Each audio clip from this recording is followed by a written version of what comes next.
Hello, welcome to video number 7. Let's talk about traffic sources. Okay, so there are many different types of traffic sources that you can use. Some people will recommend Facebook ads, but to be honest, Facebook ads are actually one of the hardest routes that you can take because you are going to need to have complex funnels to convert your traffic. So in other words, think about it. People are on Facebook not to buy. They are on Facebook because they're trying to figure out what their friends are doing, right? Or they're trying to socialize. So with Facebook ads, you have to put them into a funnel. You have to bring them back to kind of your product or the niche that you're promoting and go from there. So you're going to need to have a little bit more complex funnel. So sometimes you'll need to send them to an article. From that article, you can retarget them and then blah, blah, blah. That sounds a little bit more complicated to a newbie. So that's why we're not going to use Facebook ads. Then you can have what we call pops or pop unders.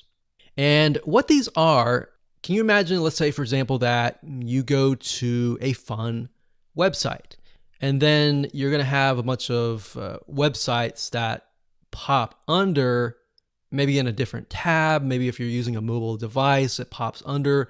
So the reason why these work still is because they're not intrusive.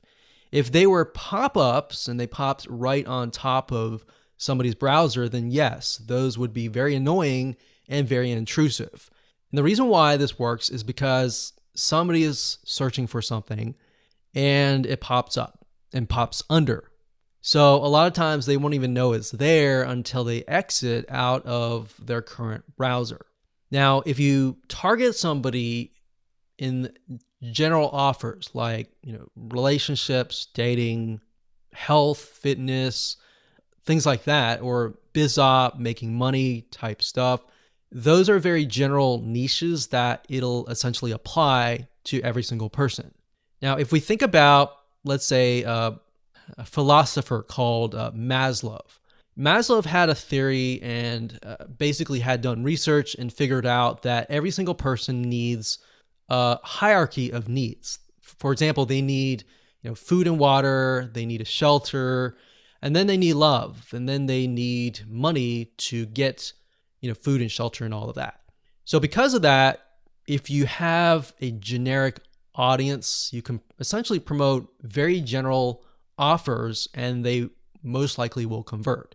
Now, remember, you're promoting a very general offer to a very general amount of traffic who maybe they're not searching for a very specific thing.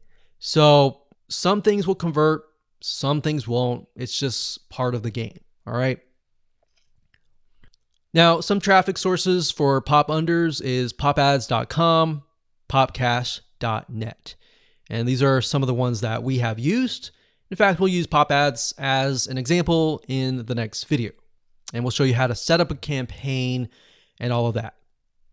So let's go to these sites and we'll show you around.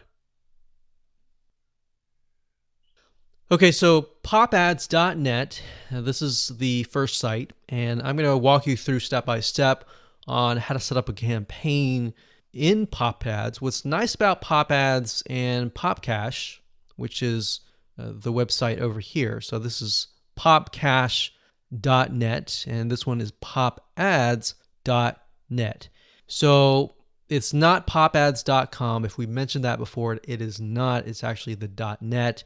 But anyways, what's nice about both of these sites is it doesn't require you to invest a lot of money. In fact, you can just deposit a very minimal amount of money. I believe pop ads is like, I can't remember, it's like 10 or something around that number.